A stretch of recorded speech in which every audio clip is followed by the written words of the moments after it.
দর্শক, আজকের ডেইলি টকে আপনাদের সকলকে স্বাগত জানাচ্ছি। আমি মেহেদী হাসান।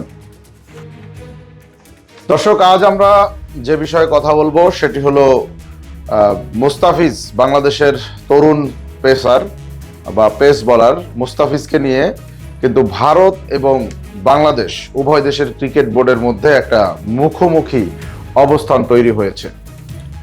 আপনাদেরকে জানিয়ে রাখতে চাই যে বিগত কিছুদিন আগেই কিন্তু দুবাইতে অনুষ্ঠিত আইপিএল এর নিলাম অনুষ্ঠানে মুস্তাফিজুর রহমানকে 20 লক্ষ রুপিতে কিনে নিয়েছিলেন শাহরুখ খানের দল কলকাতা নাইট রাইডার্স।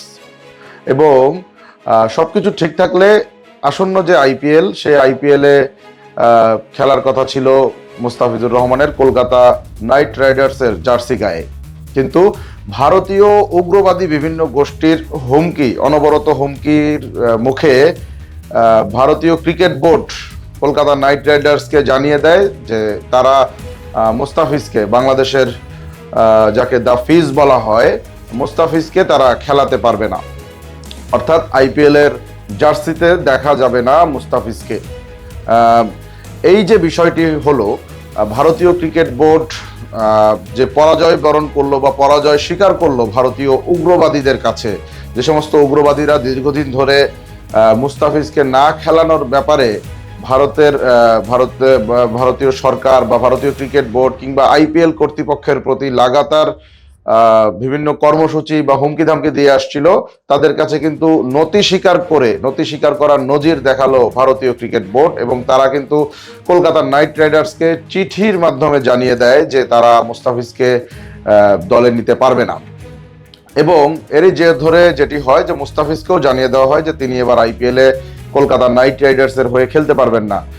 বিপরীতে কলকাতা নাইট রাইডার্স মুস্তাফিজের বদলে কিন্তু দলে নিয়েছেন আফগানিস্তানের এক ক্রিকেটারকে। এবং মুস্তাফিজুর রহমান যে আইপিএল খেলতে পারবেন না, এটির জবাবে কিন্তু বসে থাকেনি Bangladesh cricket board. Bangladesh cricket বোর্ডও কিন্তু পাল্টা পদক্ষেপ নিয়েছে।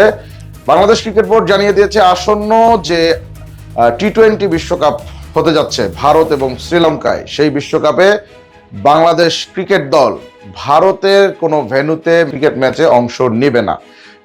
এটি বাংলাদেশ ক্রিকেট বোর্ডের পক্ষ থেকে সাফ জানিয়ে দেওয়া হয়েছে। এবং এর কারণ হিসাবে বাংলাদেশ ক্রিকেট বোর্ড উল্লেখ করেছে, ভারতে খেলতে গেলে বাংলাদেশ ক্রিকেট দলের সমূহ নিরাপত্তা ঝুঁকি রয়েছে।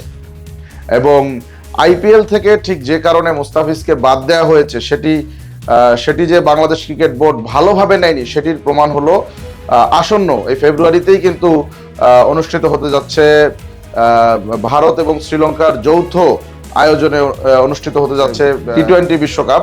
এবং সেই টি-20 বিশ্বকাপে বাংলাদেশ কিন্তু অংশ নেবে না যদি ভারতে বাংলাদেশের কোনো ম্যাচের ভেন্যু পড়ে। এবং বাংলাদেশের কিন্তু বেশ কয়েকটি ম্যাচের ভেন্যু রয়েছে ভারতে।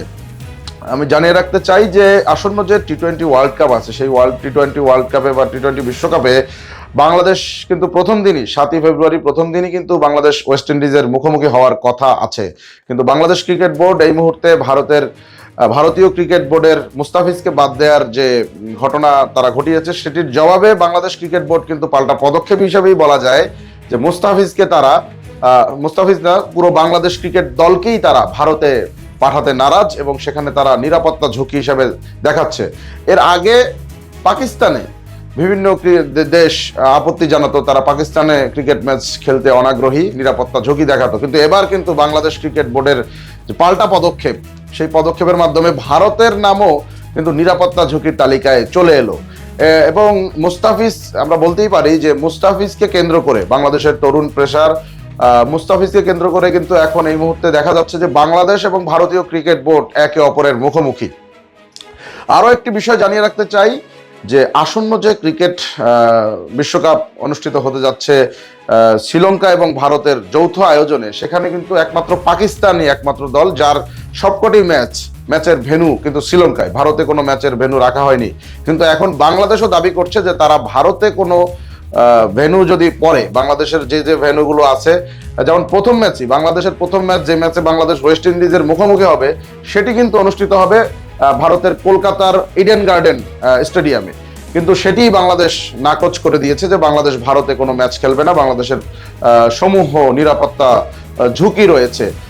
এখন বাংলাদেশ যে দাবিটি করছে এটি আসলে ভারত কর্তৃক মানার কোনো সম্ভাবনা আছে কিনা সে বিষয়ে কিন্তু বিসিসিআই অর্থাৎ ভারতীয় ক্রিকেট বোর্ডের একজন নাম প্রকাশে অনিচ্ছুক একজন কর্মকর্তা ভারতীয় গণমাধ্যমে যেটি জানিয়েছেন যে এটি কোনোভাবেই সম্ভব নয়। কারণ একটা ক্রিকেট ম্যাচ কোনো দেশ যদি চায় যে ম্যাচের ভেন্যু পরিবর্তন করতে বা একটা টুর্নামেন্টের ভেন্যু পরিবর্তন করার আবেদন করে হুট করে, তাহলে সেটা করা সম্ভব হয় না।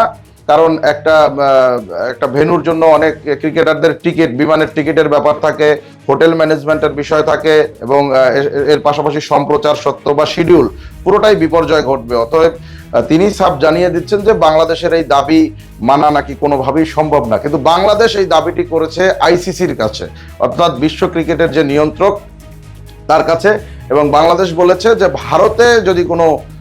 ভারতের যে ম্যাচগুলো আছে সেগুলো তারা ভারতে খেলতে চায় না, তারা প্রয়োজনে শ্রীলঙ্কায় খেলবে, শুধু পাকিস্তানের মতো শুধু শ্রীলঙ্কায় খেলবে, কিন্তু ভারতে তারা কোনো ম্যাচ খেলতে চায় না। কিন্তু এই মুস্তাফিজকে প্রথমে দলে নেওয়া হলো, 20 লাখ রুপিতে কেনা হলো মুস্তাফিজকে। শাহরুখ খানের দল কলকাতা নাইট রাইডার্স প্রথমে কিনলো, কিন্তু পরে আবার ভারতীয় বিভিন্ন উগ্রবাদী গোষ্ঠীর লাগাতার চাপের মুখে, হুমকি ধামকির মুখে তাকে যে বাদ দিয়ে দেওয়া হলো, এটিকে বাংলাদেশের জন্য অপমান হিসেবে দেখা হচ্ছে এবং বাংলাদেশও পাল্টা ভারতের বিরুদ্ধে এই পদক্ষেপটি নিল। বাংলাদেশ ক্রিকেট বোর্ডের পক্ষ থেকে এটি নেওয়া হলো। আপনাদেরকে আরো জানিয়ে রাখতে চাই যে সমস্ত উগ্রবাদী দল ভারতে আসন্ন আইপিএল এ বাংলাদেশের ক্রিকেটার মুস্তাফিজ খেলার ব্যাপারে হুমকি দিয়েছিল, তারা হুমকিতে বলেছিল যে যদি বাংলাদেশের ক্রিকেটার মুস্তাফিজকে আইপিএল এ কলকাতা নাইট রাইডার্সের জার্সিতে দেখা যায় তাহলে তারা স্টেডিয়ামে ভাঙচুর চালাবে, ব্যাপক ভাঙচুর চালাবে এবং স্টেডিয়ামে সেই ম্যাচ বানচাল করতে যা যা করতে হয়, যত ধরনের উগ্রতা করতে হয় তারা তা করবে। কিন্তু এটিতে কি ভারতীয় নিরাপত্তা ব্যবস্থার দুর্বলতা প্রতীয়মান হয় না? কারণ ভারত কিন্তু এক প্রকারে এই উগ্রবাদীদের যে হুমকি ছিল সেই হুমকিতে তারা মাথা নত করতে বা নতি স্বীকার করতে বাধ্য হলো বলেই বলা হচ্ছে। একই সাথে বাংলাদেশ যে নজিরবিহীন পদক্ষেপটি নিল যে ভারতে তারা কোনো ম্যাচ খেলবে না, এটিও ভারতের জন্য অপমানজনক হিসেবেই দেখা হচ্ছে এবং দেখা যাচ্ছে যে ভারত এবং বাংলাদেশ উভয় দেশের ক্রিকেট বোর্ডই কিন্তু মুস্তাফিজ ইস্যুতে এখন একে অপরের মুখোমুখি। এখন দেখার বিষয় যে এই মুস্তাফিজ ইস্যুতে তৈরি বিতর্ক আসলে কোথায় গিয়ে ঠেকে। বাংলাদেশ কি আদৌ আইসিসির যে ক্রিকেট বিশ্বকাপ অনুষ্ঠিত হতে যাচ্ছে ফেব্রুয়ারিতে সেই টুর্নামেন্টে অংশ নেবে, নাকি আইসিসি বাংলাদেশের জন্য ব্যবস্থা করবে শুধুমাত্র শ্রীলঙ্কায় ম্যাচের, সেটি এখন সময় বলে দিবে বা আগামী কয়েকদিনের ঘটনা প্রবাহে হয়তো সেটি স্পষ্ট হবে। দর্শক, এই ছিল আজকের ডেইলি টকে।